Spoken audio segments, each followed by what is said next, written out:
If you feel like you've been in a season of waiting or testing or just straight up confusion, then you are not alone and this video might be for you. So today I'm going to be sharing with you a lot of the lessons that God has been teaching me in the last 6 months in pretty much every arena of my life that's spiritual, physical, emotional, and in business. First lesson is about surrender. So if you've grown up around the Christian world, you've probably heard this word. It's in worship songs, people talk about it, but I think I would sing it, right? I would sing it in praise songs, but I didn't really want to live it out, because if I surrender what I have, that means I have to open up my hands and actually let things go, things that I valued, friendships, partnerships, things that I would share. They let a part of myself die, and there was a cost. There was a huge cost. There was a financial cost. There was a cost in friendships. There was a cost in just time and effort and capacity. And I think for the longest time, I was terrified. What am I going to be left with? But here's the thing, is that God asks us to surrender, but he's never going to leave us empty-handed. And what he gives us back is never equivalent. It's always better. And it may not be in the same form,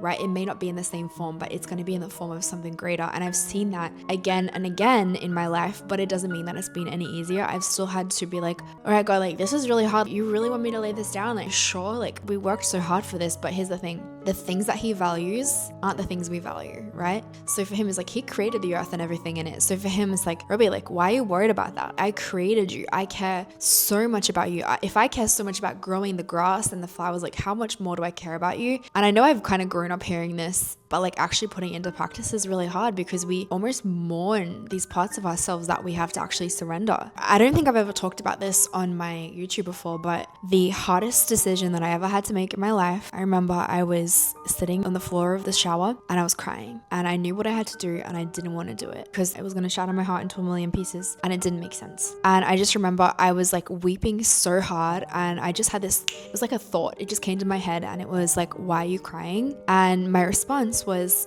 because I'm about to lose everything. And again, it's that still small voice straight away, and it just said, but you don't even know what you're going to gain. And I think that for me was a promise that I've held on to, and there's been moments when I've had to surrender things or walk away from things or mourn the loss of things that I thought were stable but weren't, and I've held on to that. It's but you don't even know what you're going to gain. And it may take a little while, right? It's not these things are immediately replaced, but your character is developed. You are developed as you understand, my hope is not in a man. My hope is not in an income or my family. My hope is on one thing alone, because all of those things at some point, as we all will do, will inevitably let us down. And it's if we're building our hope on those things, then when it falls, then we fall. And that was a really, really hard lesson for me to learn. And it's cost me a lot, but it's also been my biggest source of growth. And I've gained more than I could ever have asked for. And that kind of brings me to my next point. So that was a spiritual one. This next one is personal. So my wedding is coming up, and I had a lot of bridesmaids. My first wedding, I had 7 bridesmaids, and those girls, those women now would still be my bridesmaids, right? But I have so many more friends that I'm I can't have 15 bridesmaids, so we're just not going to do it. The women are all going to fly in and support me, and they've been pretty good friends, but I've had a couple people who have really, I think, not been there the way that I thought that they would or they have in the past. And I was so confused. I was this is such an exciting season for me. Where are you? I wanted to celebrate it with you, and I've always been there for you. Where are you now? And I think I had this moment of a little bit of a pity party, not a resentment, but I was just confused. I was just where are you? It was just so funny. This totally put it in perspective for me. But I ended up having a phone call with my girlfriend, who's been one of my best friends since I was 13, and she's one of the people that I think have been a little MIA. And then I said to her, I was hey, I've missed you. I haven't talked to you. What's going on? And she's Robbi, do you know it was my birthday yesterday? And I was I felt horrible. You know what? This is such a good reminder that we get so absorbed in our own worlds that we sometimes miss other things. We make it about ourselves. But it was also a reminder that when we're anxious, when we're frustrated, when we're going through a heavy season, one of the best things that we can do is get our minds off of ourselves. Being intentional, or going out and feeding the homeless, doing something that gets your mind off of yourself,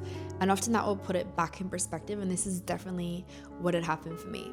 Moving on to something that I think has probably impacted me more than anything else, and that is understanding that there is power in the words that we speak. The power of life and death. That's what it says in the Bible. And I feel so many times I would speak things over my life. I would say, I'm overwhelmed, I'm anxious. And what I'm actually doing is I'm opening a door in my life for these spirits to come play. That's exactly what I'm doing. I'm basically binding myself into a word curse. When I kind of started to understand the gravity of what I was actually doing, I was this is not the freedom that I've been promised. If God has given us spirit of power, love, and sound mind, then his spirit of fear is the opposite of that. So basically, me worrying, me being anxious is actually worshiping that. So it's actually like taking my thoughts and my trust and my faith away from the goodness that God has planned. And I'm stuck in this circumstance where it's heavy. It's so heavy. And you guys, you've been there too. It's so heavy when you're dealing with the lies and the thoughts of like, this is the end of the world. How am I going to get out of this? How am I going to pay this bill? How am I going to pull this off? Or where are these people? Like whatever it is, right? Like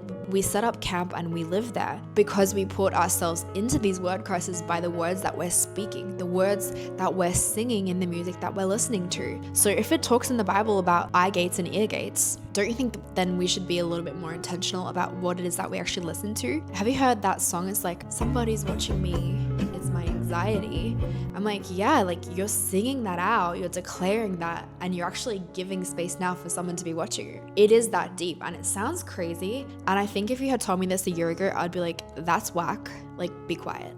But here's the thing, it's like if you understand the gravity of it, then you will take it seriously. And I didn't understand the gravity of it for a long time. And I've had a lot of people in my comments saying things like, oh, you're a Jesus freak now, all these things. I'm like, actually, yeah, because here's the thing, is like once you've experienced the peace and the joy that comes from a real encounter with God, then you're going to want to talk about it, right? And the more that you actually learn, the more that you understand that we have authority and dominion and power over in the words that we speak, right? It's the words that we speak that puts things into motion, that puts angels into motion, that we just have power. And it's like, I want to start using my tongue for good. And there were so many times that I would just like catch myself. So now people, even when like, how are you going? And I go to say, first thought is, I'm overwhelmed. And I stop myself because now I'm like, you know what? Like, don't speak it out, because you're actually putting that into motion as you speak out those words. So that has been a really big lesson. It's a lesson that I'm still learning. And even just speaking life, right? It says that there is life and death in the tongue, that I want to speak life over other people, even if they're not in the room. So the way that I think about things, the way that I speak and articulate my situation, but also about other people, has changed in a big way. And then of course there's relationships. So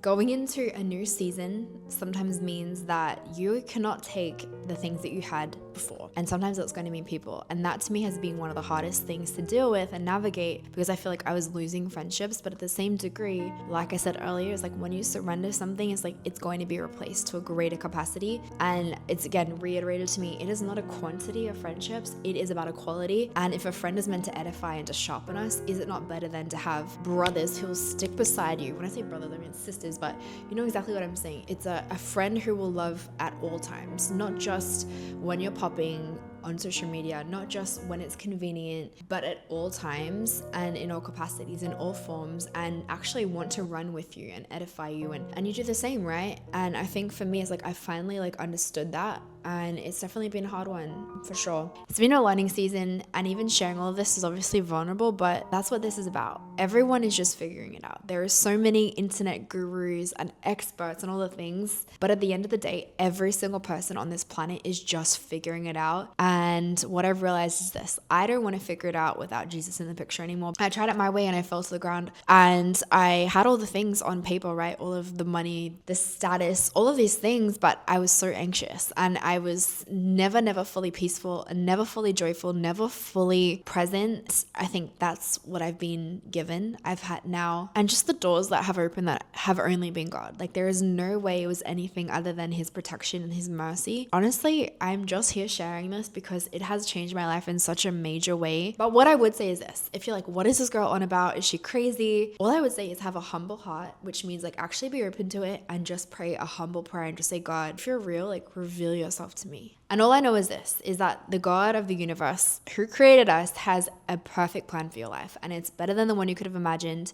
It's very different than the one you're probably imagining, but I know that it is good, and he's got good plans over you. I love you guys. Let's chat in the comments below. Let me know what's been going on, how has God been working in your life, and I will talk to you very soon.